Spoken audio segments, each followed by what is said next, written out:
अदरान मिल्लत इस्लामी अस्सलामु अलैकुम व रहमतुल्लाहि व बरकातुहू। अल्हम्दुलिल्लाह अल्हम्दुलिल्लाहिल हन्नानिल मन्नान अल्लज़ी खलक़ल इंसान व अल्लमहुल बयान वस्सलातु वस्सलामु अला रसूलिही सय्यिदिल इंसी वल जान व अला आलिही व अस्हाबिही ज़विल खैरि वल इहसान अम्मा बअद। फ़अऊज़ु बिल्लाहि मिनश्शैतानिर्रजीम बिस्मिल्लाहिर्रहमानिर्रहीम। यसअलूनका अनिर्रूह क़ुलिर्रूहु मिन अम्रि रब्बी सदक़ल्लाहु मौलानल अज़ीम। बारगाह रिसालत मुआब सल्लल्लाहु तआला अलैहि वसल्लम में दुरूद पाक का हदिया पेश करें। अल्लाहुम्मा सल्लि अला सय्यिदिना मुहम्मदिन मअदनिल जूदि वल करम वालिही व अस्हाबिहिल किराम व इब्निहिल करीम व बारिक व सल्लिम सलातन दाइमतन सरमदन अबदा।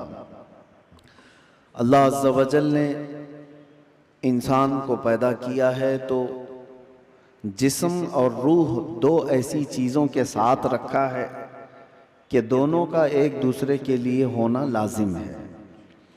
रूह के बग़ैर जिस्म का भी कोई काम नहीं, और रूह है, जिस्म नहीं है तो उस रूह को भी कोई काम नहीं। रूह और जिस्म दोनों लाजिम मलजूम है, और जब तक इन दोनों का रिश्ता है जिंदगी है, और जहां इन दोनों का रिश्ता टूटा तो उसको मुर्दा कहा जाता है।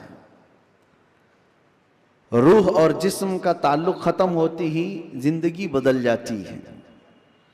अब मसला ये है, रूह और जिस्म में अफजल कौन है, कौन ज्यादा आला है? तो अब ये देखा जाता है। क्या आप ये समझते होंगे कि सिर्फ रूह है और जिस्म नहीं है, तो क्या मतलब है रूह का? लेकिन रूह और जिस्म का जब कंपैरिजन होगा तो रूह उसमें बहुत बुलंदो बाला है। उसकी वजह यह है कि रूह के निकल जाने के बाद जिस्म ज्यादा देर तक नहीं सलामत रह सकता। चंद घंटे, चंद दिनों के बाद इसके अंदर सड़न पैदा होगी और ये सड़ गल जाएगा। रूह के निकलने के बाद जिस्मों की कोई औकात नहीं रह जाती। जिस्म सब मट्टी में मिल जाते हैं, गल जाते हैं। नबियों के और शहीदों के जिस्मों को छोड़कर बात कर रहा हूं आमतौर पर। लेकिन रूह क्या चीज है? अल्लाह तबारक व तआला फरमाता है कुरान पाक में, महबूब आपसे ये रूह के बारे में पूछते हैं, ये क्या है? आप फरमा दें, रूह अल्लाह के हुक्म का नाम है। रूह अल्लाह का हुक्म है। तो रूह जिसके अंदर मौजूद है उसके सारी चीजें एक्टिव हैं, सब चीजें हरकत कर रही हैं। हत्ता कि आप सुनने की जो ताकत रखते हैं इसलिए कि रूह आपके जिस्म के अंदर है, और मैं बोल रहा हूं ये ताकत है इसलिए कि रूह अभी मौजूद है। हाथ उठ रहा है, पैर चल रहे हैं, जुबान मजा चख रही है, आंखें झपक रही हैं, ये सारी हरकतें रूह के होने की वजह से हैं। रूह का ताल्लुक खत्म हो जाए तो जिस्म ये सारी हरकतें नहीं कर सकता। अब मैं आपको बता रहा हूं, थोड़ी सी चीजें आप तवज्जो ले लें। रूह जब हमारे जिस्म के अंदर है तो हम क्या क्या कर सकते हैं, और रूह निकल जाने के बाद क्या नहीं कर सकते, ये दिमाग में रखिए आप। एक मुर्दा ना हाथ उठा सकता है, ना पैर उठा सकता है, ना आंख खोल सकता है, ना जुबान से चख सकता है, कुछ नहीं कर सकता। लेकिन रूह होने के वक्त आप भी और हम भी क्या क्या कर सकते हैं? हम अपना हाथ भी उठा सकते हैं, पैर से जहां तक चाहे चल सकते हैं, बोल सकते हैं, सुन सकते हैं, देख सकते हैं, सब है।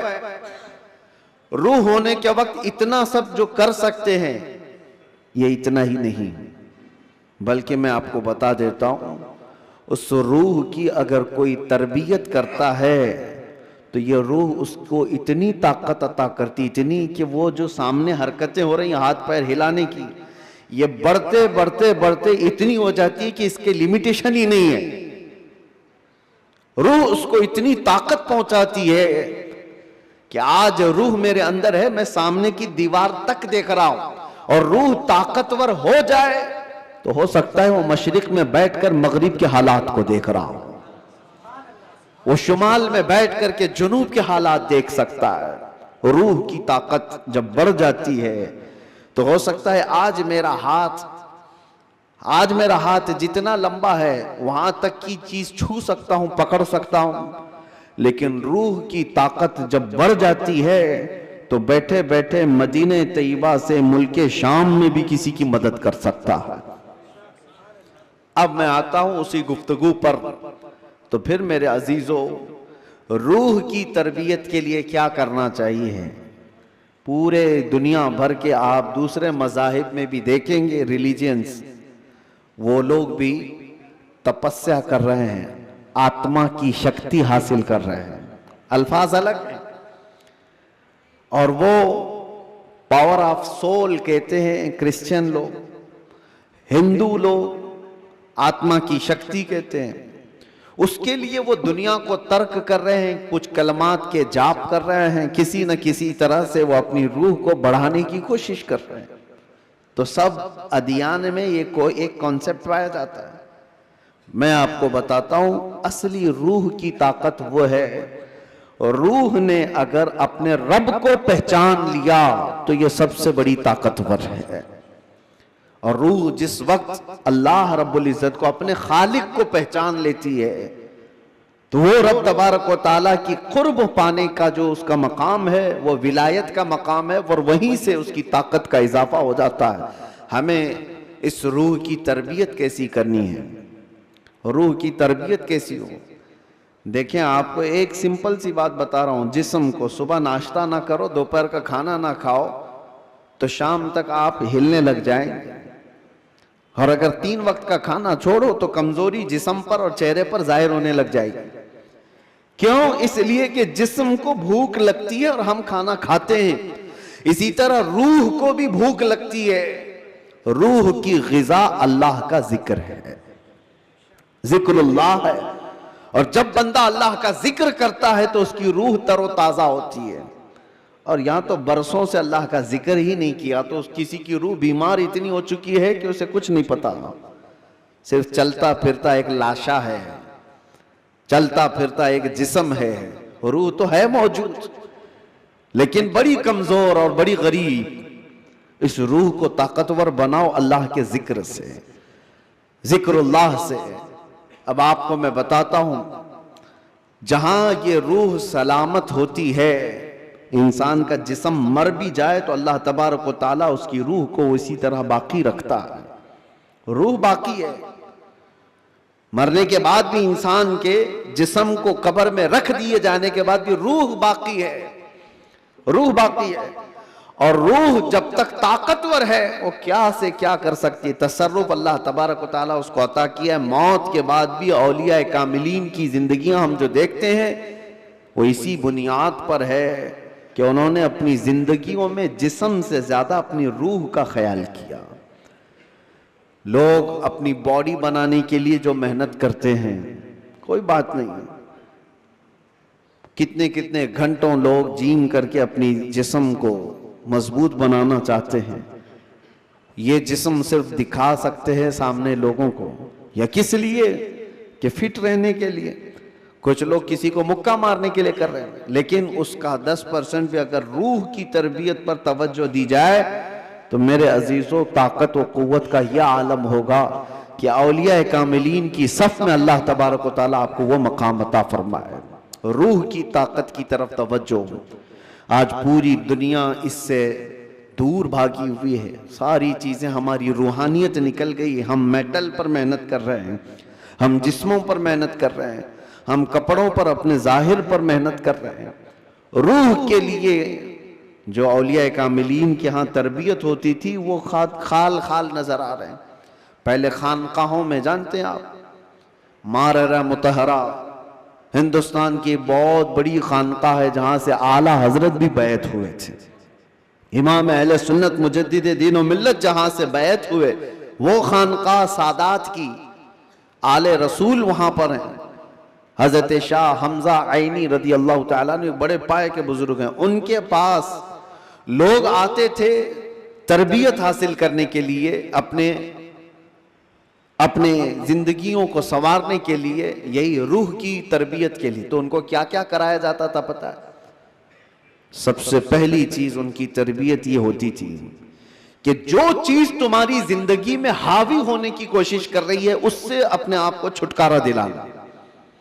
जो तुम्हारे ऊपर हावी हो रही है, चाहे वो नींद हो या भूख हो या किसी चीज की चाहत हो, अगर हावी हो रही है, गालिब हो रही है, तो उससे नजात हासिल कर लो, तब तुम्हारी रूह पावरफुल होगी। वरना तुम गुलाम बन करके रहोगे, अपनी ख्वाहिशों के गुलाम बन करके रहोगे। अभी मन किया बिरयानी खाने का, भाग कर चले गए, तुम ख्वाहिश के गुलाम हो, तुम जाहिरी चीजों के गुलाम हो। नींद तुम्हें गुलाम बनाकर रखी है, जब वो आई तो तुम तो लंबे हो गए। तुम्हारा कंट्रोल नींद पर नहीं, तुम्हारा कंट्रोल भूख पर नहीं, बल्कि वो चीजें तुम पर कंट्रोल रखी हुई हैं। तो समझ लो कि तुम कमजोर आदमी हो, तुम कमजोर हो, तुम्हारी रूह वो ताकत नहीं रखती, तुम मजबूर हो। औलिया कामिलीन को इसके बरअक्स तरबियत दी जाती थी। भूख पर कंट्रोल, ख्वाहिशात नफसानिया पर कंट्रोल और नींद पर कंट्रोल। हत्ता कि मैं आपको बताऊं, हजरत शाह मीना रहमतुल्लाह ताला अलैह लखनऊ के बहुत बड़े बुजुर्ग हैं। वो जब रात को इबादत के लिए खड़े होते, इंसानी फितरत का तकाजा है कि नींद तो आती है, लेकिन वो ये चाहते थे कि नींद इंसान की जरूरत है, उसको भी मैं अपने ऊपर गालिब होने नहीं दूंगा। मैं जब चाहूं सो जाऊं, लेकिन नींद जब चाहे तब मुझे ना सुलाए। नींद मेरी हाकिम नहीं, मैं उस पर हाकिम हूं। आपने क्या किया जानते हैं? रात को इबादत के लिए रोजाना खड़े हो जाते थे। एक दिन ऐसा हुआ कि झपकी आ गई और गिर गए। इसका इनको इतना अफसोस हुआ कि इबादत में नींद ने मुझे अपना गुलाम बना दिया। अल्लाह रब्बुल इज्जत की इबादत से मुझे नींद ने धोखा ऐसा दे दिया कि मैं गिर गया, उसका गुलाम हो गया। उसके बाद से रात को जब खड़े होते थे तो नमक में सलाई डालकर अपनी आंखों पे सुरमा लगाते थे। नमक का सुरमा लगाते। आम सी बात नहीं, सुनने में आपको आसान लग रहा हो। नमक के 2 तिनके भी अगर आंख में चले जाएं तो क्या हालत करते हैं। लेकिन हजरत शाह मीना फरमाते हैं कि नमक को पूरी तौर पर आंखों पे लगाते तो उनकी आंखों से खून जारी हो जाता था। लोग कहते भी थे कि आंखें सुर्ख होकर खून बहती थी, बहाती थी। आपसे कहा जाता कि आप इस तरह से आंखों को सख्ती कर रहे हैं। आप कहते इन आंखों की वही सजा है जो मुझे मेरे रब से दूर कर रही है। नींद का गलबा मुझे ला करके अपना गुलाम बनाती हूँ। ख्वाहिशात के लिए भी उन्होंने ऐसा ही किया है। अपने ख्वाहिशात पर कंट्रोल जब तक आदमी नहीं करता, उसकी रूह ताकतवर नहीं है, उसकी रूह कोई ताकत नहीं रखती, वो कमजोर आदमी है। इसीलिए मेरे अजीजों, मैं जो बात कर रहा था, हजरत शाह हमजा आइनी, इनके यहां जो लोग आते थे, कुछ तो पंडित भी आते थे, जोगी भी आते थे तपस्या करने के लिए कि सूफी संत हैं। इनके यहां जो तरबियत होती है वो बहुत आला दर्जे की होती है। आप ये कहते थे कि इंसान सबसे ज्यादा किन चीजों का मोहताज है? खाने का, पीने का, सोने का, यही सब चीजें ना। इस पर तो वो कंट्रोल करा ही देते थे। कोई कोई ऐसा उनके पास मुजाहिद होता, रियाजत करने वाला, कि 3 दिन 4 दिन तक बगैर खाए पिए इबादत में मसरूफ रहते, कुछ भी नहीं। और ये पॉसिबल है क्योंकि अल्लाह ने इंसान की बॉडी को फ्लेक्सिबल बनाया है। इसको जैसा बंदा ढालता है वैसा जिस्म बनता है, कोई चीज इम्पॉसिबल नहीं है। बुजुर्गों ने ये तरबियत किया। अब एक मकाम ऐसा आया कि खाने पीने की बात तो छोड़ो, ये जो मोहताजी है, जो भूख लगती है, इससे तो उन्होंने किनारा कर लिया। एक शागिर्द ने उनसे कहा कि हुजूर, खाने से तो हम मोहताज नहीं है, जब हम चाहेंगे खा लेंगे। भूख हमको गुलाम नहीं बना रही यार, प्यास भी हमको गुलाम नहीं बना सकती, लेकिन ये जो सांस लेते हैं इसके तो हम मोहताज हैं। सांसों के बगैर तो रह नहीं सकते। आपने फरमाया मैं वो भी तरबियत तुम्हें करा दूंगा, उसकी भी तरबियत करा दूंगा। तो हबसे नफ्स औलिया कामिलीन के यहां, मैं तसव्वुफ की बात कर रहा हूं, एक तरबियत ये भी है उनके यहां हबसे नफ्स। हबसे नफ्स या हबसे दम जिसको कहा जाता है, क्या है? उनको सांस रोकने की तरबियत दी जाती थी। सांस रोक लो अपनी, आप अपनी नाक और मुंह बंद करके देखो कितनी देर रोक सकते हो, शायद 1 मिनट, क्योंकि आदत नहीं है। 1 मिनट से ज्यादा अपने नाक और मुंह को पकड़ नहीं सकते। लेकिन तरबियत के बाद माररा मुतहरा की तारीख में है, हजरत शाह हमजा आइनी की बारगाह में जो तरबियत पाते थे, उनको सांस रोकने की जो तरबियत दी जाती थी, फजर के बाद वो सांस को रोकते थे तो जोहर तक लेकर जाते थे, जोहर तक। लोगों को ऐसा लग रहा होगा कि उड़ती हुई बातें हैं, नहीं मेरे अजीजों, जब बंदा अपने जिस्म को ढालता है किसी चीज में तो अल्लाह तबारक व तआला हर चीज उसके लिए मुमकिन बना देता। और हमने दुनिया में अपने जिस्मों को आजाद कर रखा है, सारी दुनिया इस जिस्म पर राज करती है, ख्वाहिशात हम पर हुक्म करते हैं, हम इन पर कंट्रोल नहीं पा रहे। आज जरूरत इसी बात की है कि हम जिन चीजों के एडिक्ट होते जा रहे हैं उन चीजों को अपनी जिंदगी से दूर करते जाएं। कोई ख्वाहिशात ऐसी हैं जो मेरे ऊपर हावी हो रही हों, उन ख्वाहिशात से अपने दामन को छुड़ाने की कोशिश करें। और यही तरबियत बारगाह मुस्तफ़ा सल्लल्लाहु अलैहि वसल्लम की थी।